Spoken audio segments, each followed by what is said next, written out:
Listen up. The views, thoughts, and opinions expressed in this podcast belong solely to the podcast participants, and not to any participant's employer, organization, committee, or other group or individual. This podcast is for entertainment purposes only. You know, for fun. So lighten up and enjoy.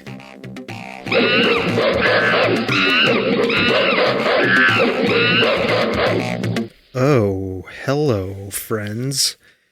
I am Sawtooth Frank, and you are listening to the Soft Serve podcast. Now, let me address something right out of the gate. You can expect a more subdued, calmer Sawtooth on this episode.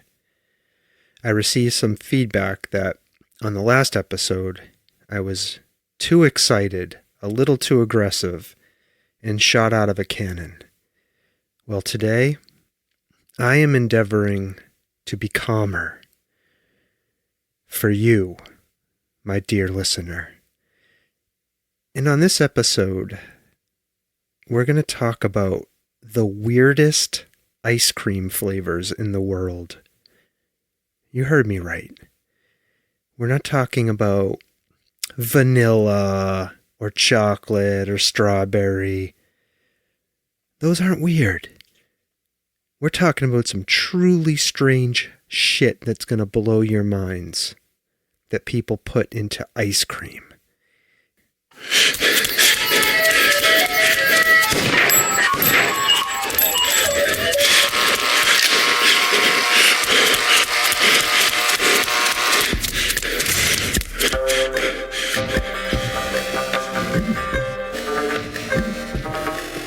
The Soft Serve Podcast.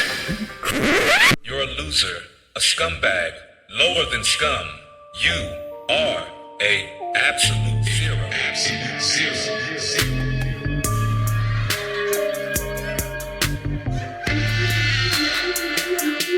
Lower than scum.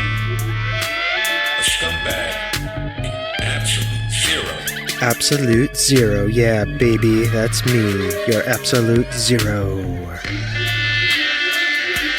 Lower than scum. Oh yeah. A scumbag. A scumbag.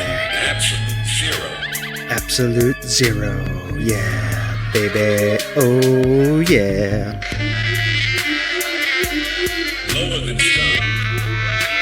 A scumbag. Yeah, absolute zero. I should retitle this podcast Absolute Zero because I am a scumbag. Yeah, absolute zero. Oh yeah, baby. Oh yeah. Well, I said I was going to start off calmer today. I was going to not be shot out of a canyon. A canyon? Jesus Christ, I cannot speak.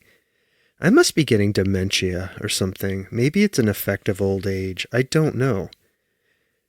Canyon? I was not shot out of a canyon. I was not shot out of a cannon. In fact, I'm sitting here calmly in my chair, trying not to be excited. So anyways, if you're just joining us, if you skipped over the beginning part of the show, I am Sawtooth Frank, your calm host, and you're listening to the Soft Serve Podcast. I almost said the Absolute Zero Podcast. I really should think about rebranding this, because I'll be honest, folks, I think it just might be me for the rest of forever, for as long as I decide I can do this. I don't know how long that's going to be. It could be another 2 months. It could be another year. I don't know. But I do know this.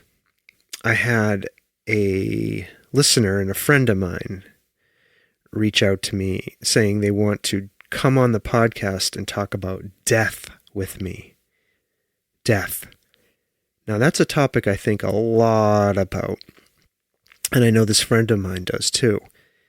After the previous episode I did on surviving a global Stephen King-like superflu pandemic, my friend wrote to me and said, Sawtooth, let's be real. There's no way you're going to be immune to a superflu. You're going to die right away. And speaking of death, I want to talk about death with you. I want you to do an episode on death, especially if you're thinking about ending the podcast, which I keep talking about. Now, this might be talk that never comes to fruition. I might just keep doing this podcast until I die. I don't know. And if I don't know, my friend certainly isn't going to know. So maybe we should just do a death episode. Now, I haven't had a guest on this podcast except for Stomping Jen, if you consider her a guest now, because she's not a regular co-host. I don't want to be an immortal lobster. I haven't had a guest on this podcast in years. And I feel like I just figured out how to do it alone. Why would I bring a guest back? Your guest is as good as mine. Ha ha ha ha. Seriously though, I am thinking about it. I think the awkwardness of having a guest back on the podcast might be worth it. So I'm going to be contemplating that, so maybe we will have a death episode coming up soon. But that's not what this week's episode is about.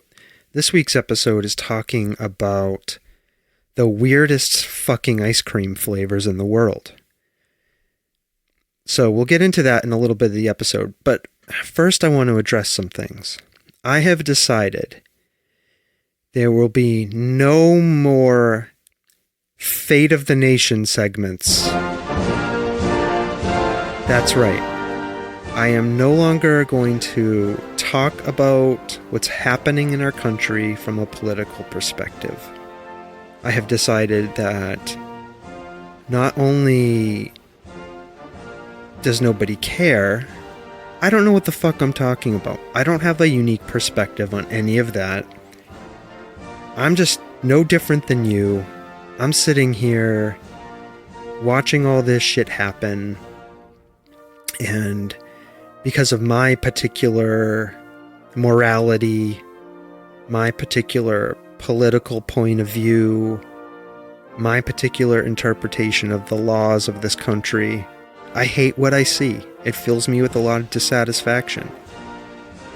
And I'm guessing I don't have a lot of what I will say conservative listeners.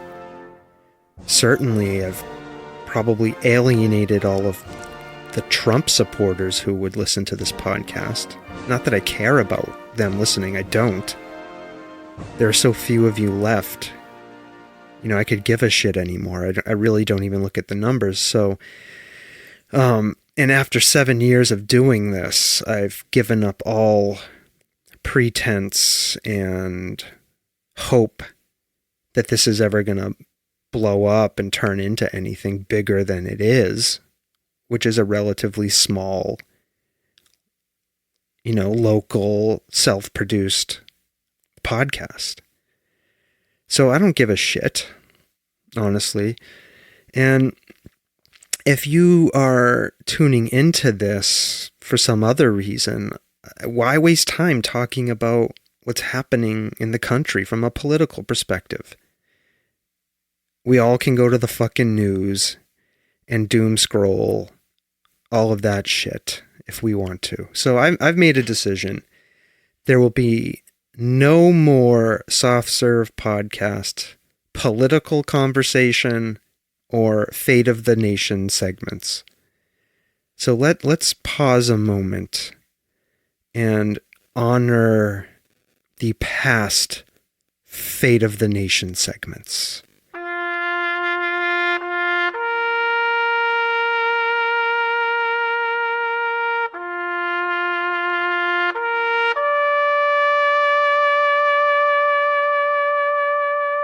Okay.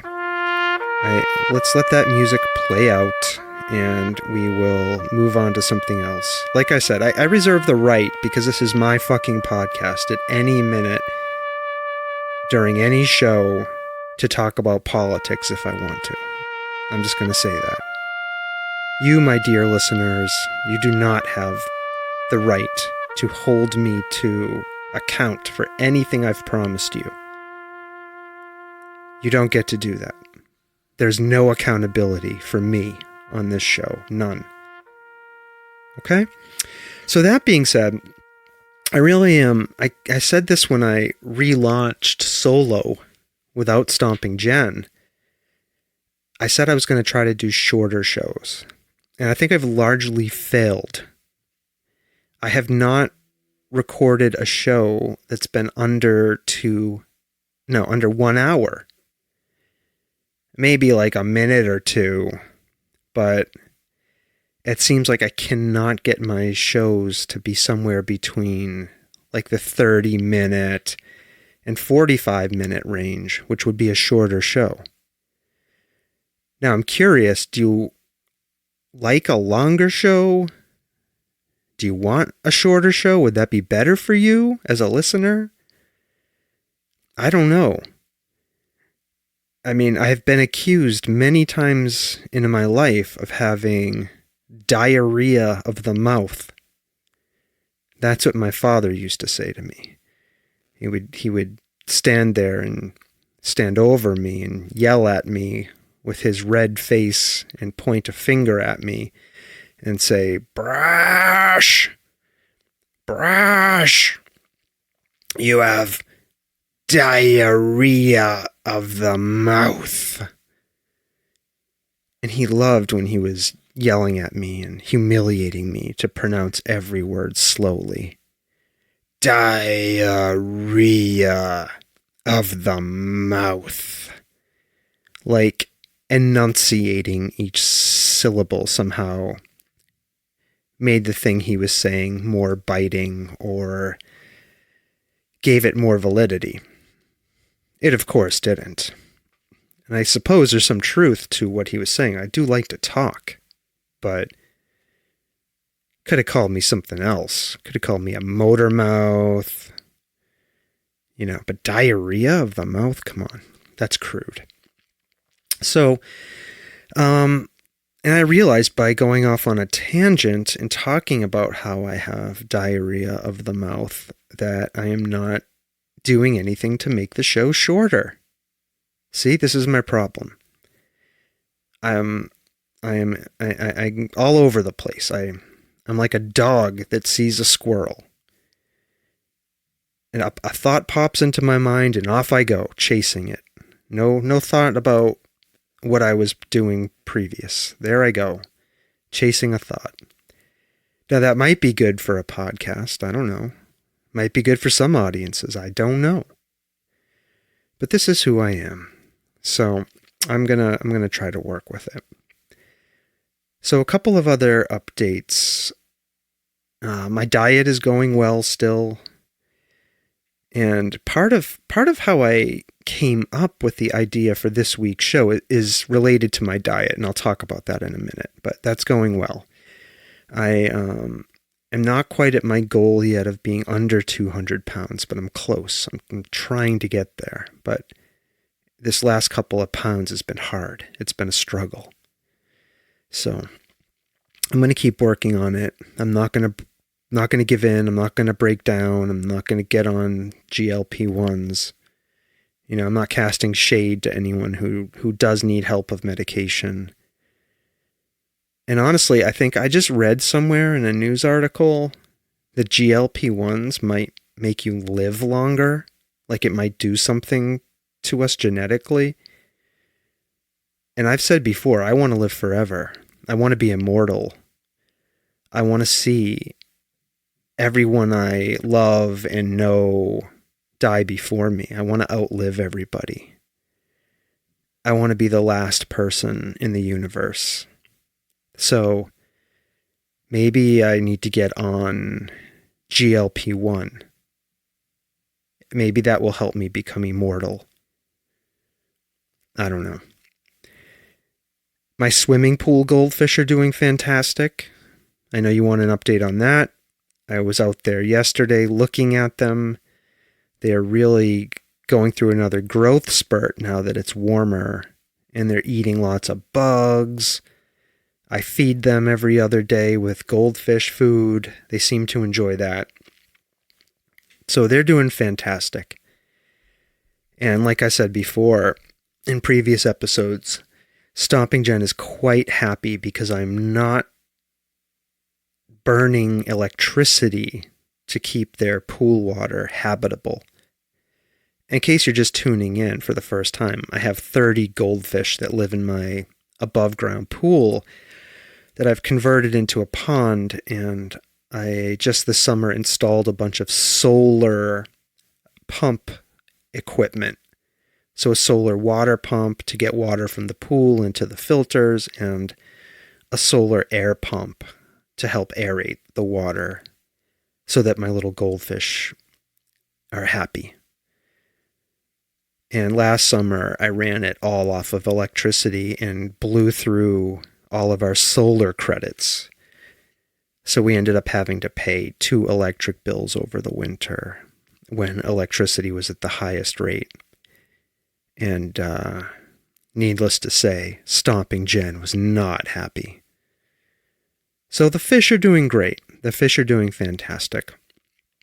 Now, another thing related to the show I wanted to talk with you all about, my dearest listeners.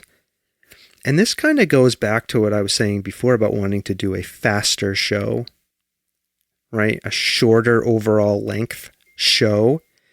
Oh, here's an interruption. I just got noticed from Space Unicorn that I have to go pick her up from work an hour and a half early. So I sat down to record this episode thinking I had plenty of time, and Space Unicorn just texted me and interrupted me. This is now probably this is an undefeated record of interrupted shows. It's been like 10 in a row I've been interrupted every time I record. So frustrating. So I'm going to have to stop recording. I'm going to have to get up. I'm going to have to get in my car and I'm going to have to drive and go get Space Unicorn now.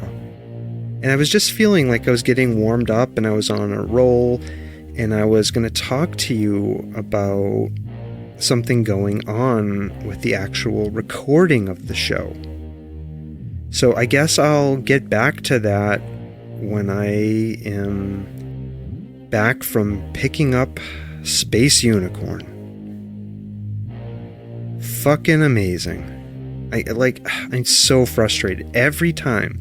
It doesn't matter what I fucking do to try to plan ahead, tell people I want to record this show, I get fucking interrupted. God fucking damn it. Alright, folks, well, I'm going to stop recording now and we'll pick up the conversation when I get back. See you in a little while. And we're back. I have no idea where I fucking left off. I stopped recording over an hour ago. Went to the next town over to go get Space Unicorn, and now here I am sitting back at the recording console. I think I was going to talk to you about something that I've been doing on my podcast production that I wanted to confess / talk about with you all, which is, well, let me back up first.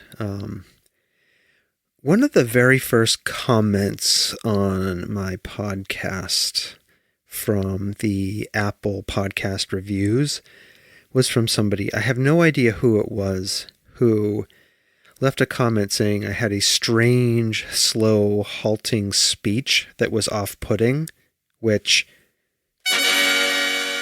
that's awesome. I love getting negative comments. They amuse me. But I took that to, I've taken that to heart in a way, in the sense of recognizing that, yeah, I do kind of talk slowly. I do take long pauses in the middle of sentences to figure out what I'm going to say next. And if you've listened to the podcast for any amount of time, there's a reason for that. One of the reasons is I choose my words very, very carefully. One of the reasons for that is because of the way I was raised as a kid. And any word you could say could effectively result in you being yelled at, belittled, humiliated, mostly from my father. So I learned to choose my words incredibly selectively, which results in this strange, halting speech pattern that very observant person who left one of the very first comments on my podcast made. So, that combined with the fact that Stomping Jen once told me that she has to listen to me when I'm recording alone on double speed, which also, that's fine. So maybe I don't need to worry so much about the length of my podcasts. If people are listening to an hour-long podcast on double speed, let's do the math. That turns out to be a 30-minute show in reality. So, despite thinking some of this is funny, being able to acknowledge the reality of this slow speaking style I have, I have sort of developed a self-consciousness about it. And what I have been doing, and here comes the confession, what I've been doing in post-production, in editing, is cutting out the longer pauses that I take. So that people don't maybe feel it so weird. So yeah, I do. I have been taking measures to try to make it seem like I don't have this weird or unusual speaking style, if it's weird and unusual. Now, the thing about this is that editing out all of those pauses and shortening them, to cut 5 minutes out of the podcast overall takes a lot of the joy out of podcasting for me.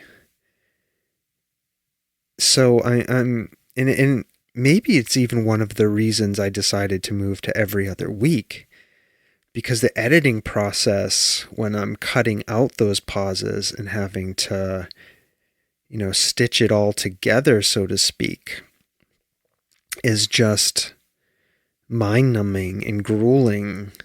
And yeah, there are programs that'll do it automatically, but also you run the risk of those programs being too aggressive and over-editing and cutting out stuff that you want to say or want to be heard too. So I am on the fence about whether or not I should stop this practice.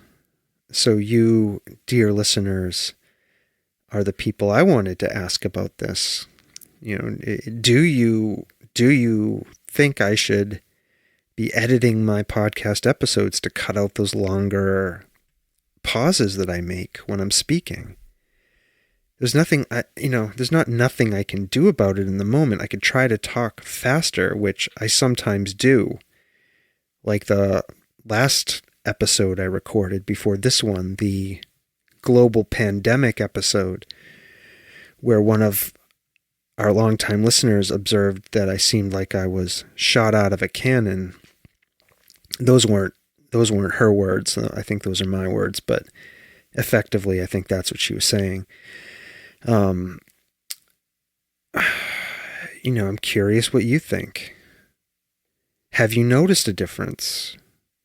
Do you care that I talk slowly or that I take long pauses? Do you listen to my podcasts on double speed? I don't know.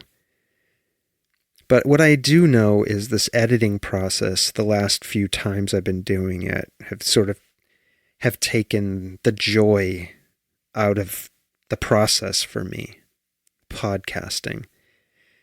Yeah, I kind of just like fucking sitting down at the mic and talking and being my authentic self. And I know that sounds like some kind of woke bullshit, but there is a certain shame that I am feeling in the editing process when I am cutting out these pauses, which are just natural to my speech. I've developed this self-consciousness about it. And there are things I'm always doing as a podcaster to try and improve my speaking and my presentation on the podcast as a host. For example, one of the things I've been trying really hard to do is stop saying the word right. For example, when I finish a sentence or I'm reading something and then to fill the pause, I say, right? Now, sometimes that's appropriate and I let them through, but I have been making a conscious effort to not do that and to cut out the you knows. And sometimes my pausing is a result of me trying not to say you know or right. So I'm there. I did it. I just did it. I just said, I am obviously not a professional broadcaster. I never have been. I never will be. And I feel, again, like I am being Sisyphus in hell, rolling the boulder uphill by trying to present myself as something I'm not, which is a eloquent, fast speaker. I'm just never going to be that. I know that. So why am I engaging in this exercise where I'm trying to trick you all in the editing process by cutting out pauses? It's a good question, one I'm not sure I have the answer to. Well, that's not true. I do have the answer. I can just fucking stop editing out the pauses. And if I lose listeners, I lose listeners. This is me. This is who I am. This is how I speak. Those of you who are still left are, I'm assuming, I just did it again. I said, those of you who are left, I'm assuming are here because there's something you like about me. I don't know what it is. I don't do a video podcast. It can't be my good looks. I know if I did a video podcast, my listenership would increase by thousands of percents. Can percents increase by thousands? I don't think so. Uh-oh. Now I sound like you know who. Our president, Donald Trump, who thinks percents can increase by thousands. Well, whatever. That was a joke. I don't really believe that if I did a video podcast that we would get a larger audience. In fact, I don't believe that at all. So, okay, that's all the show news. So I may or may not edit out pauses in this episode. I'll let you know in the next episode if I did that. But I am curious, dear listeners, if you want me to do that or not do that, if you want me to be my authentic self. So let me know, please. You can let me know on Facebook, on Instagram. You can email me at softservepodcast@gmail.com. If you message me on Twitter or Blue Sky, I might see that too. But I fucking hate Twitter. I do go on Blue Sky a little more often now, but not a lot. Threads, I go on Threads sometimes. So we have accounts on all of those places. You can message me there and I'll hopefully see it and respond. But like I was saying earlier, this whole project has firmly landed in the hobby zone for me. So I do try to respond to every comment or email I get, but sometimes it takes me a few days to either see them or get a response back, because my day job's pretty busy these days. All right, so let's get down to the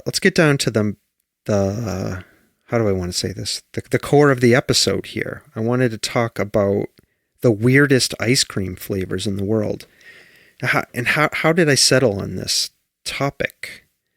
Well, I settled on this topic, and sorry, I took a long break. You heard me get interrupted earlier in this episode. I'm not sure if I mentioned this, so I'll just repeat it real quick. I think I did mention it. It was the cherry tomato. So the other night, sometime before bed, I decided to eat a cherry tomato because I got an urge to snack. And I've stopped eating ultra-processed foods. I've stopped eating sugary foods for the most part, like refined sweets. So baked goods, all of that stuff. Ice cream. I'm not eating that kind of shit. I love ice cream, though. It's one of my favorite treats, but I haven't had it in months. So the other night, I popped a cherry tomato in my mouth, and it was cold because it was in the fridge, and it was incredibly sweet. I tasted the sugar in that tomato in a way I've never experienced a tomato before. And I know cherry tomatoes are a bit sweeter than the big tomatoes, the regular tomatoes.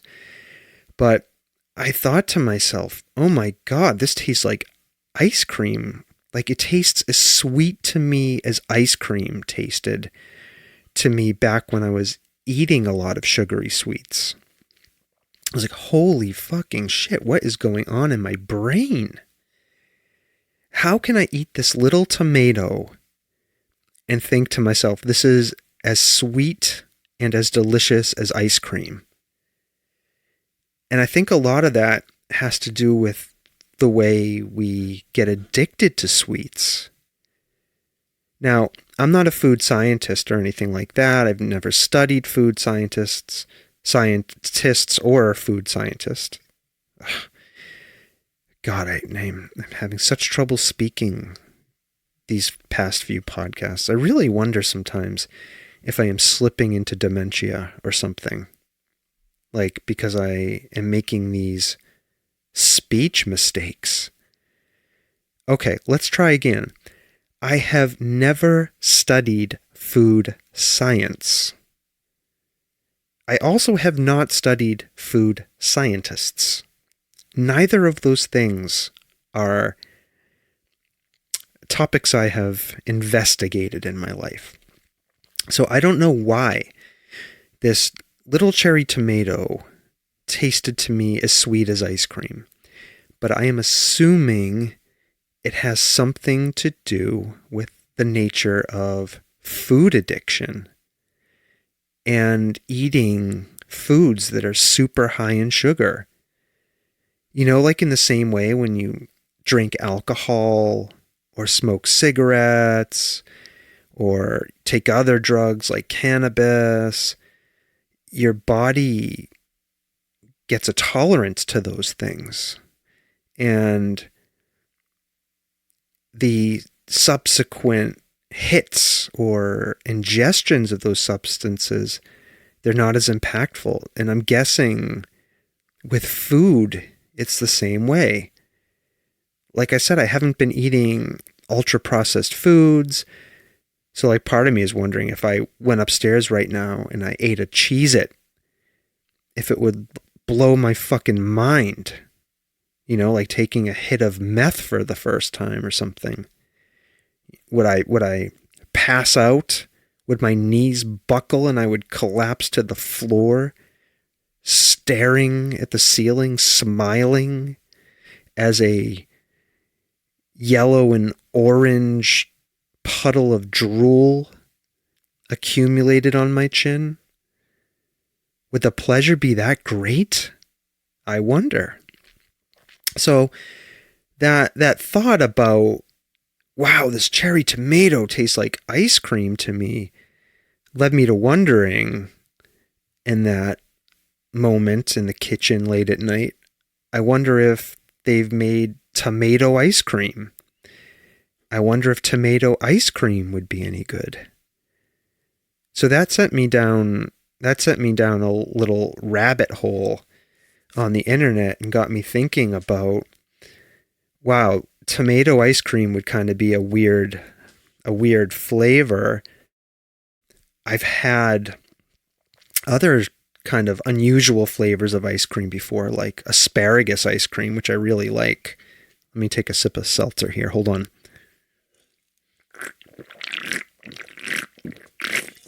I'm thirsty, sorry. I've had asparagus ice cream before, which is really good. So I started investigating what are the weirdest and strangest ice cream flavors that are sold around the world. And I came up with a list.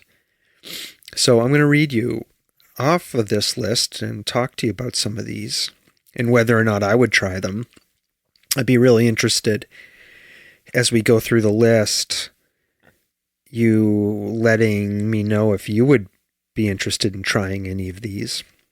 Again, you can do that through social media or my email, softservepodcast@gmail.com.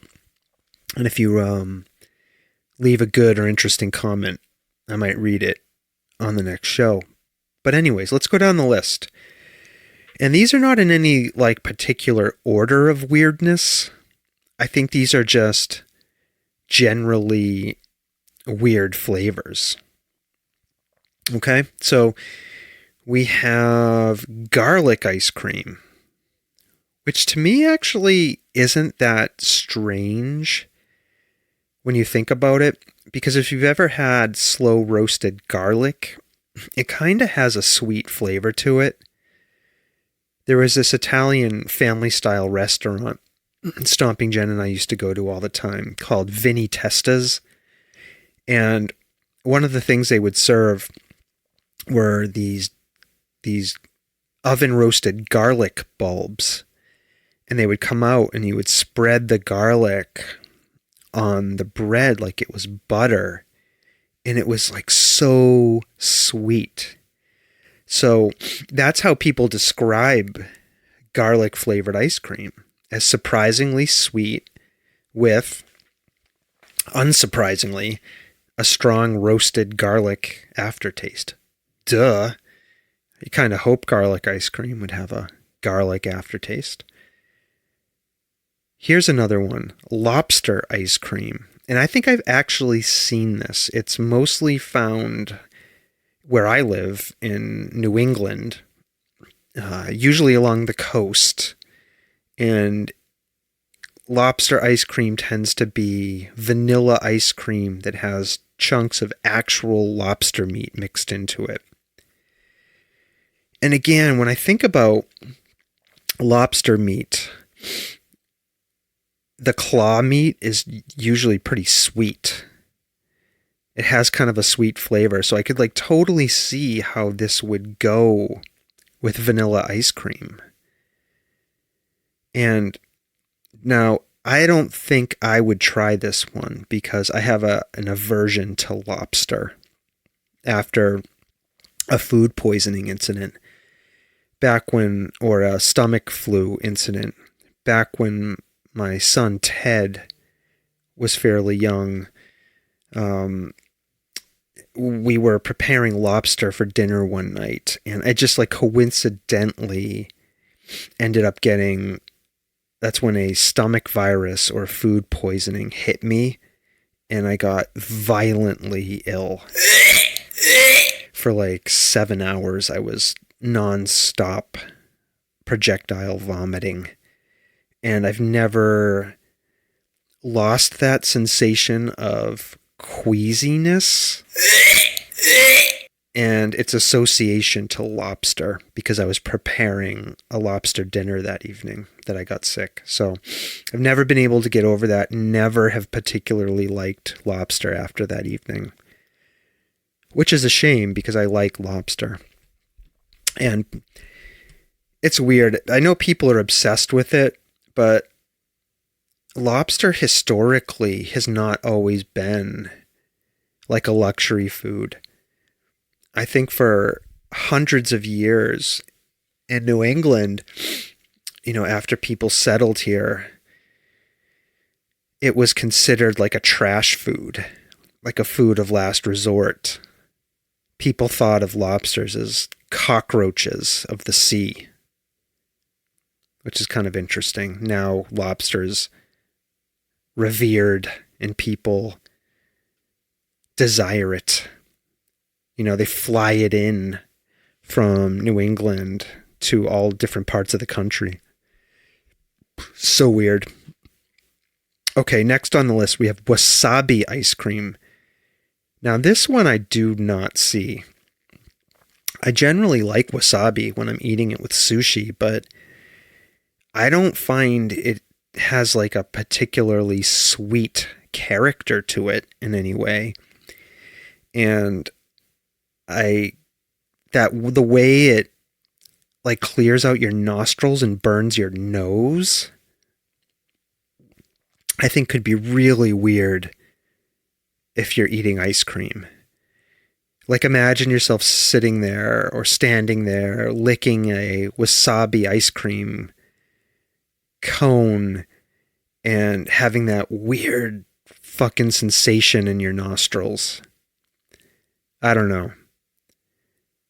I don't see this one. I don't think I would try wasabi ice cream. Now, this next one is interesting to me on the list. It's squid ink ice cream. I love squid. I love eating squids. I like watching squids. I think they're interesting creatures. I've never seen squid ink ice cream anywhere. And just as a note, the item before, wasabi ice cream, I've never seen that anywhere either. But back to squid ink ice cream, I've never seen this anywhere. And it's reported to be jet black in color, which I think could be kind of interesting. I've had squid ink pasta, and that's sort of an interesting novelty. I get that sometimes if we go out and I see it. And it has a slightly salty, briny flavor to it. Like it definitely has an oceany taste to it. And that's what they say squid ink ice cream has. So I would try this one. Definitely that's a would try. And I think, yeah, let's do that for every one of these ice creams. So garlic ice cream, I would try it. Lobster ice cream, I don't think I would try it because I just explained to you I get sick when I think about lobster. Wasabi ice cream, I think that would be an unpleasant experience. Squid ink ice cream, that's a yes. Yes, we'll try squid ink ice cream. You with me?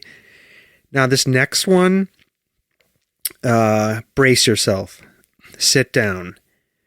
Horse meat ice cream. Hell fucking no. I am not somebody who particularly likes horses. If you've listened to my podcast for a long time, you know that. And it's mostly because I can't figure them out. I don't understand how to interact with them. They scare me. Now, the Japanese, apparently, they make horse meat ice cream.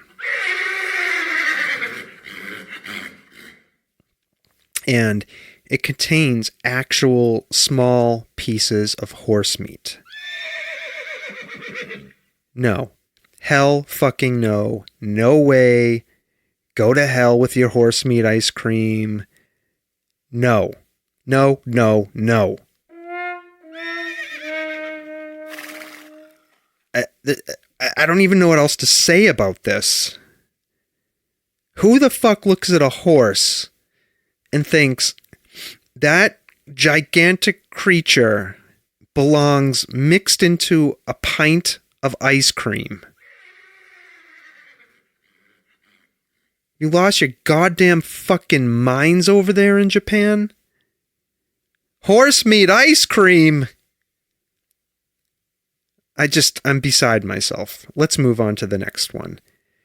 Now, this one, I think, when I read it to you, might seem strange, but I don't think it actually is. It's eel ice cream. And it's described as having a sweet cream base paired with grilled eel for flavoring. Now, I would try this. Eel is one of my favorite kinds of sushi. And again, I feel like eel has sort of a sweet flavor profile overall that I do believe would pair nicely with ice cream. You just kind of get over the idea that you're eating eel, which for me isn't a problem. I think some people who are not sushi eaters might struggle with that, but I would eat eel ice cream. The next one I am not so sure about. It's blue cheese ice cream. Now, I am a blue cheese fan. I really am. And blue cheese ice cream is described as rich and tangy and often served in upscale restaurants. Okay. Now, I think I've been basing a lot of my decisions about whether I would try a particular ice cream or not based on whether or not generally it sort of has a sweet nature to the ingredient that would pair well with sugar and cream. I don't see blue cheese that way. And I'm offended that there are people out there who think this is an upper class type of food or ice cream. Fuck you. Ice cream should be for everyone. It should not be served in upscale restaurants only. Blue cheese is a fucking ancient culinary product. It goes back before there were things such as upscale restaurants. It's made of fucking mold. So fuck you and your upscale restaurant, blue cheese ice cream. I wouldn't go to your fucking restaurant and I wouldn't fucking try your blue cheese ice cream. So fuck you. Voting down blue cheese ice cream. I will not try it if it's put in front of me or I find myself in a place that has it. Now, you might feel differently. But on this, if you do, on this, we cannot agree. The next one, okay, it's cicada ice cream. Those are those fucking insects things, those bugs that every 7 years they come back. So they come back to have sex and make more cicadas, and then at the end of that, they fly away, and then they bury themselves in the ground. And then repeat and rinse, or rinse and repeat every 7 years. They come back and they fuck and they make babies and then they go away. So cicada ice cream is described as having a nutty flavor, according to the folks who have tried it. And it's made with roasted cicadas. And would I try it? Yes, I would. I've eaten insects before. I've had crickets. I've had worms. So cicada ice cream would not be off the table for me. Okay, let's look at another one. Charcoal ice cream. Now, this is interesting. It sort of, obviously has parallels to squid ink ice cream. It's black colored ice cream made with activated charcoal. And the description of this is it's more visually strange than flavorful. I don't think I would try it. What's the point?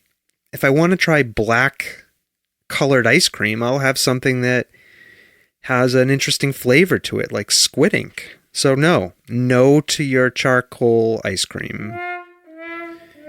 You can keep that. I'm not interested in novelty at this point. I don't want novelty for novelty's sake. It's like when Burger King made that Halloween Whopper that had a black bun.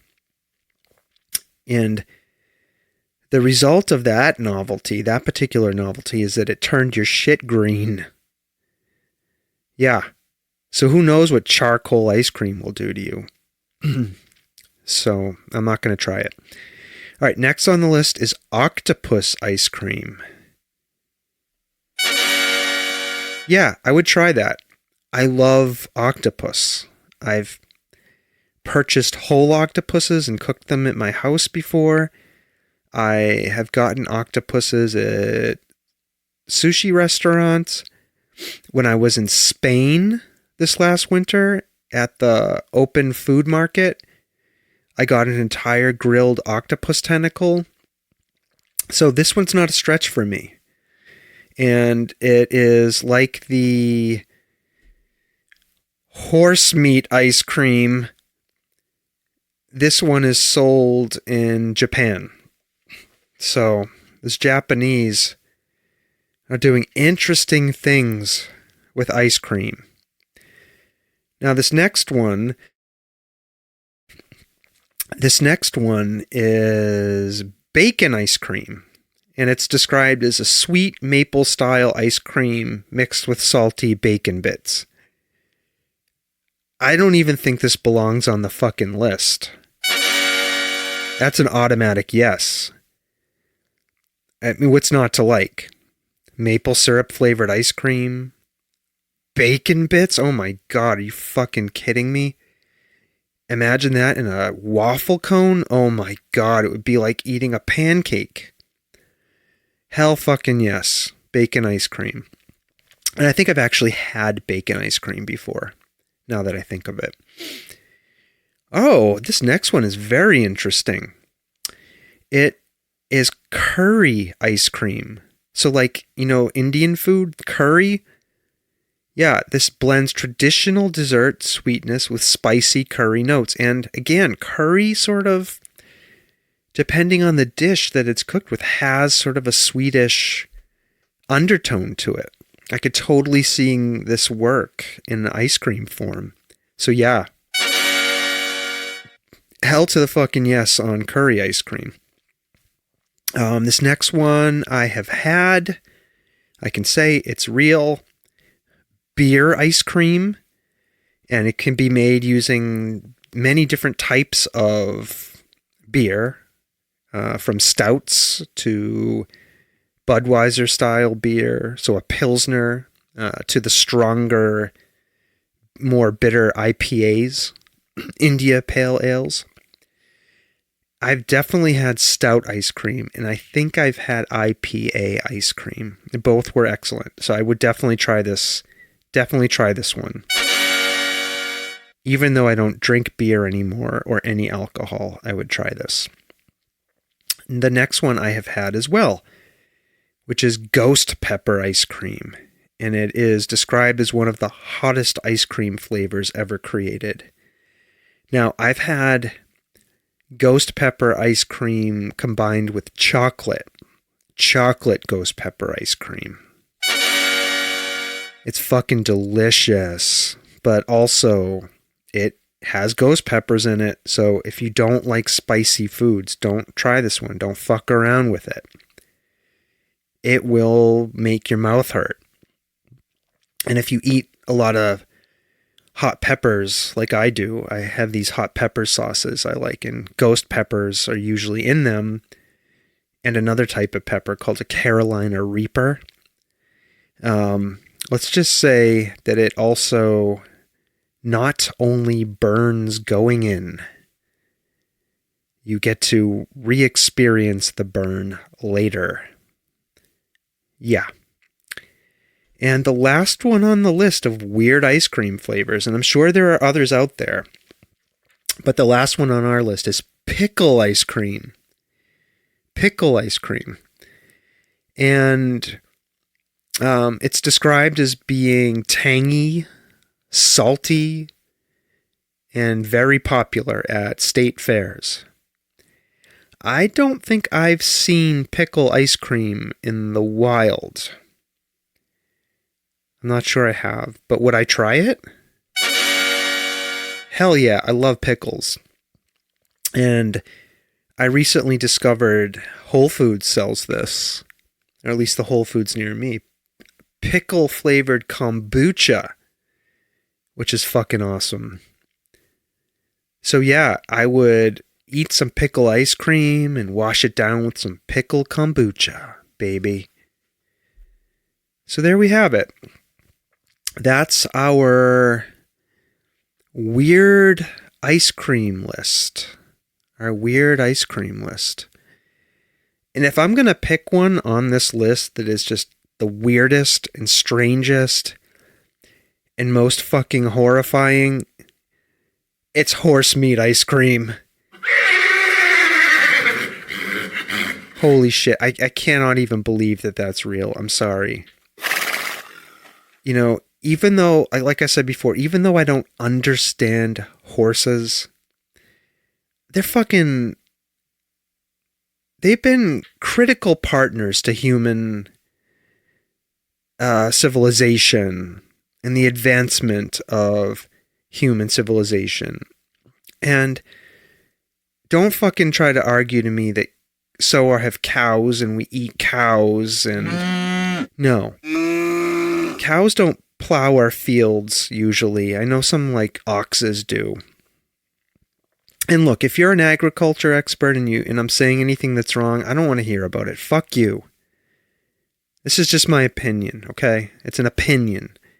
Horses are been important to human civilization in a way that other farm animals aren't and haven't been. We shouldn't fucking eat horses. They're like big dogs that we sometimes race around tracks and ride on top of. But I don't think we would be where we are as human beings without horses. Like I said, they're like dogs. Humans and dogs evolved together, and human civilization wouldn't be where it is without dogs. Well, same with horses. Put horses in there.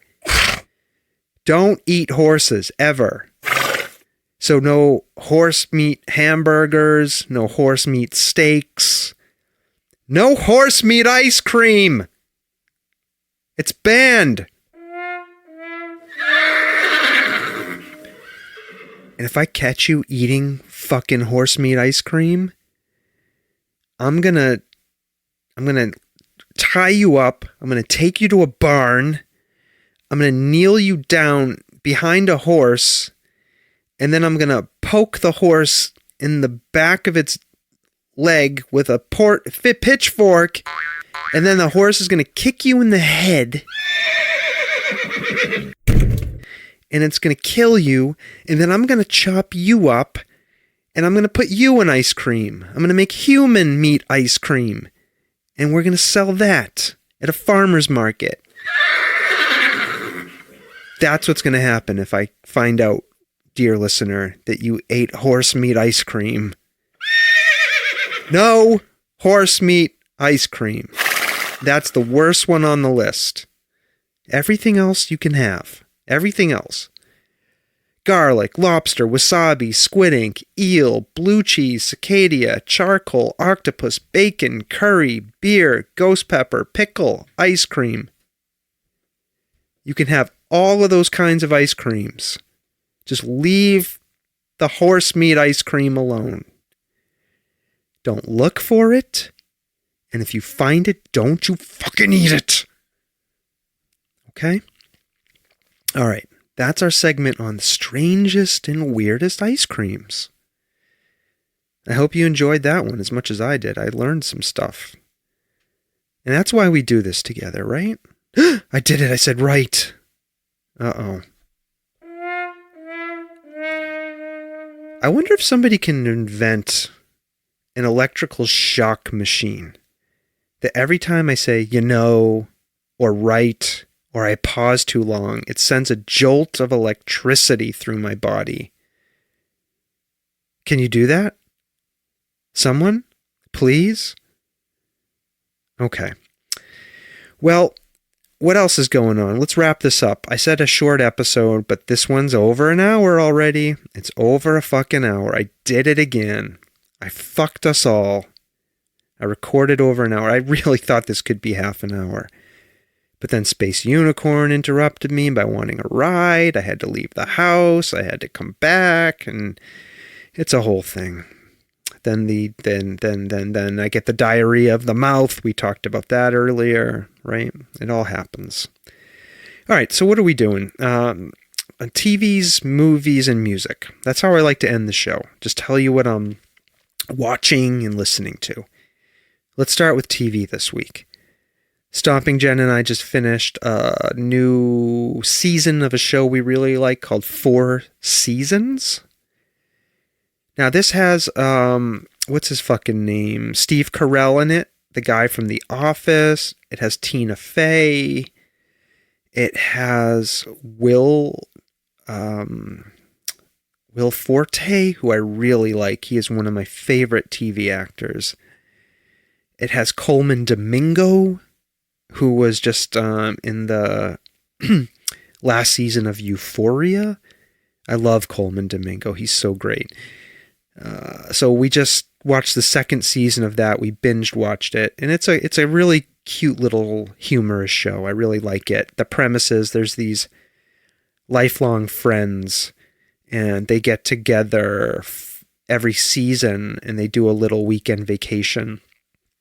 And the show has 2 episodes for each season, so 8 episodes total. And it follows like whatever drama is happening in their lives. It's a really, really good show. Highly recommend it. The other show I've sort of gotten back to and into recently is MasterChef.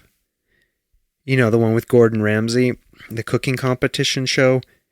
Space Unicorn and I have been watching that, and my son Ted is watching a different season with me, but we really like that. I love Gordon Ramsay. I was just saying to Ted today, he's such a great entertainer.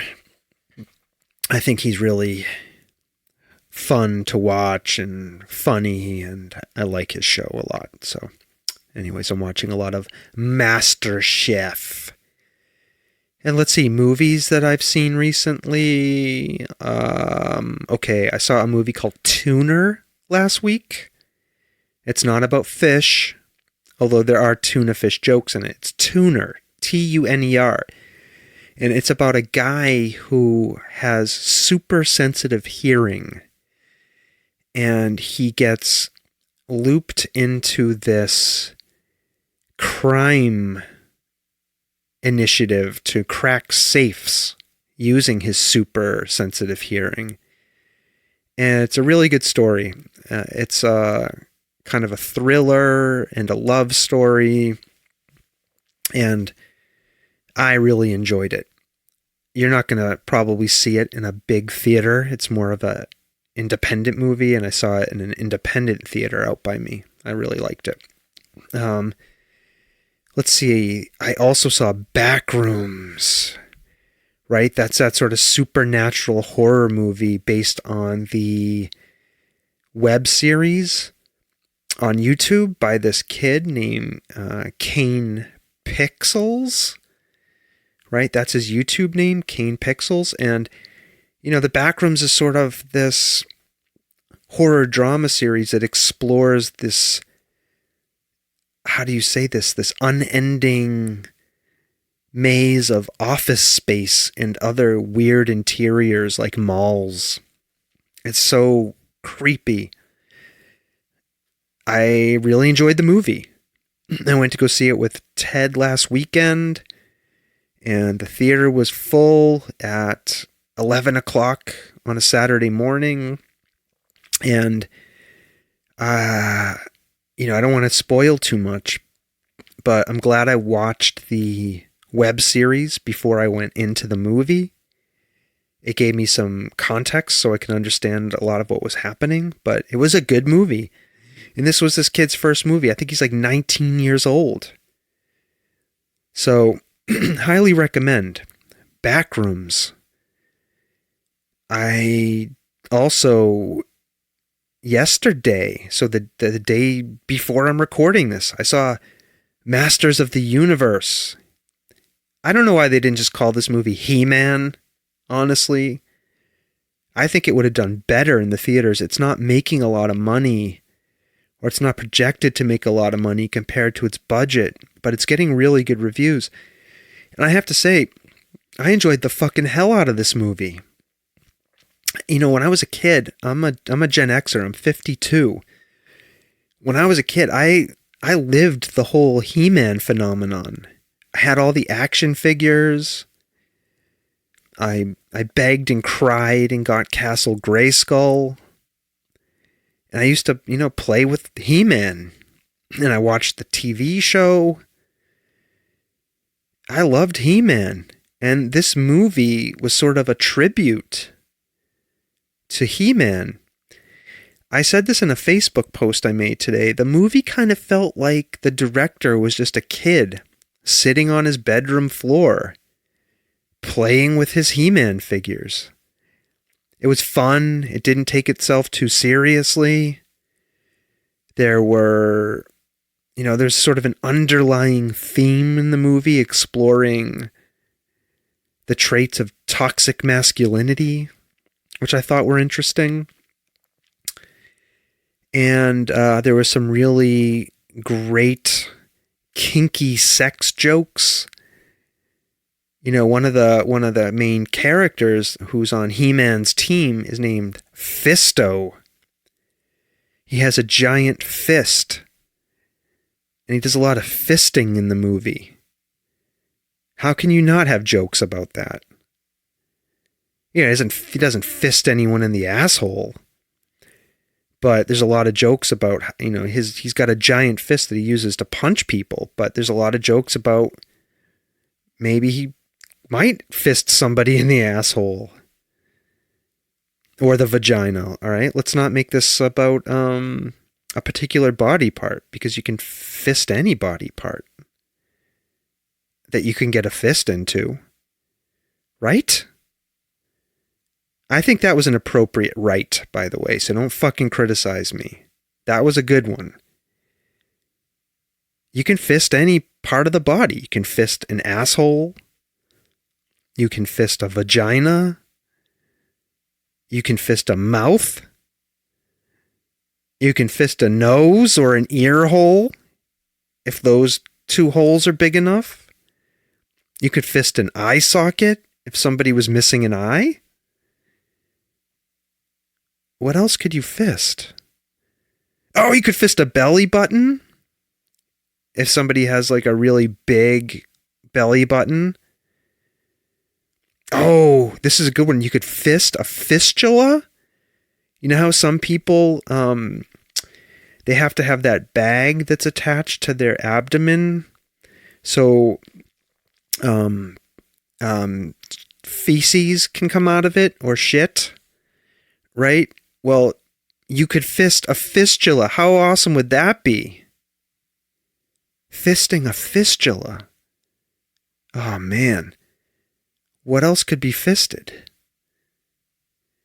Well, I think what I'm trying to really say here is almost any body part that has a hole or is a cavity of some kind could be fisted and is a target for fisto. So, if you're watching Masters of the Universe, or He-Man as I call it, and you hear the fisto jokes, oh, look, it's Fisto. I wonder what he's going to fist next. Right? You can think about anything that could be fisted. And we just went through the list. I won't repeat it. Okay? What else did I like about Masters of the Universe? There were a lot of funny... So, It took on the toxic masculinity. It had some funny adult humor. It was just fun. It was just fun. It was enjoyable. I wish more people were going to see it because I would like to see a sequel. So, anyways, that was Masters of the Universe. And I just watched a movie last night. You know the VHS series? It's like a found footage horror series. Well, they just had one 2 years ago about aliens.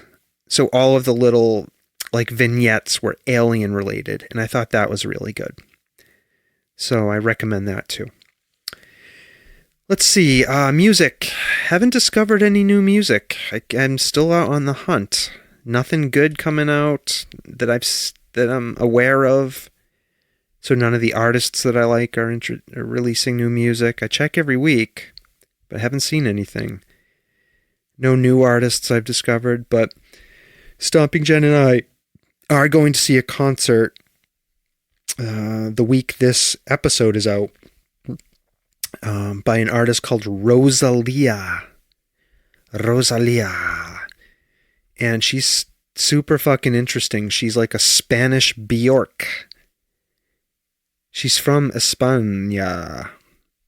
And I think she even did a thing with Bjork, but she's like super esoteric and out there and has a really wild stage show, and she sings in 12 languages. So I'm really interested in this show coming up. So we're going to go see Rosalia. And that's it. That's it, folks. That's the show. So what else? What else can I tell you? How do we end the show? There's a list of stuff I have to go through. And I can never remember it on my own. So I'm scrolling feverishly to find the list that I used to close out the show. Here it is. So, all right. I got to say, some of you, mostly my friends, have been really good about this. None of you who I don't know have been good about this. So, I just want to tell my friends who reach out to me and send me comments. These comments are not directed at you. I appreciate that you do get in touch with me very much. But for the rest of you, and also my friends too, I do enjoy getting your comments and your feedback. It's fun. But for the rest of you, you can follow the podcast on Facebook, Instagram, Substack, because everybody has to have a fucking Substack. I have one. Blue Sky, Threads, Twitter, whatever tickles your private parts. You could follow me there. You can send me any kind of feedback you want. So tell me that I suck. Tell me that I talk too slow. Tell me I shouldn't have talked about fisting fistulas. Whatever you want to tell me, it's fine. Okay? You can email me at softservepodcast@gmail.com. DM me through any of the social media sites. Whatever you want to do. Okay? If I see your message, I'll try to get back to you as soon as I can. All right. Well, that's it. Oh, an interruption. I just got an interruption to end the show. My texts are going berserk. They're going insane. I knew it. So this is my brother-in-law who's texting me about aliens. Now I know one of our listeners and a friend of mine told me that nobody can hear these interruptions except me. And yes, I acknowledge, thank you for sharing that with me, and I know that, but it still distracts me, and I'm not disciplined enough not to get disturbed by it and complain on the show. I'm just not. I don't have that kind of self-control. So anyways, another interruption to end the show. So, and you'll hear now, I've started introducing the interruption music into the show. I'm sure you've picked up on that by now. So I like playing that. It's fun. So, okay. we'll see you again in 2 weeks. I doubt it'll be sooner. Sorry. And I hope you all are doing okay. I hope you stay okay. We're into the summer. So it's going to get hot out there. Unless you're in the part of the world where it's winter right now, then it might be cold. So stay warm if you're in the part of the world where it's cold. Otherwise, we'll see you again in 2 weeks, whether it's hot or it's cold. And the thing that I say to you all, that at the end of every episode, I will say it to you now again. And it's my thing. It's my catchphrase. I love it. It's not original. It's not creative. But it's mine. And that, dear listeners, is bye now.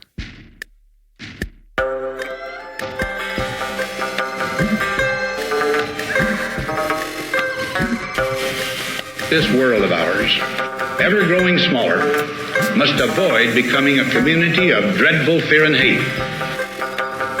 Those who have freedom will understand also its heavy responsibility.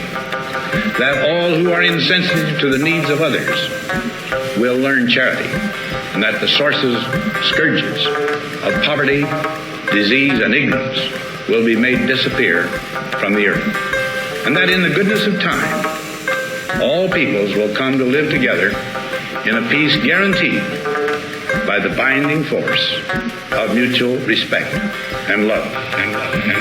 I shall never cease to do what little I can to help the world advance along that road.